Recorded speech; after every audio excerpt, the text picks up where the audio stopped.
Hello everyone, I hope you are all doing well. Today I will discuss with you very interesting topic, how to set up the plan MRI of renal angiogram. First of all, you can see here the protocol, and now I set up the planning.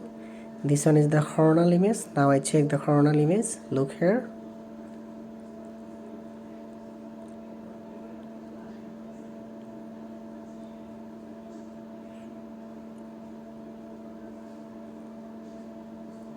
Now I very carefully set up the planning,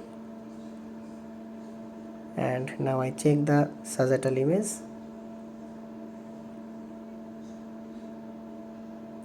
Okay, now I again check the coronal image.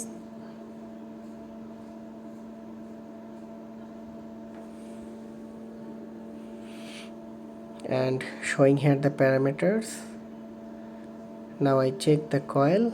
Okay, now coil selection and everything fine. Now finally apply, and finally showing here the image. This one is the MRI of renal angiogram. This one is the right kidneys and this one is the left kidneys, and how beautiful image. Look here.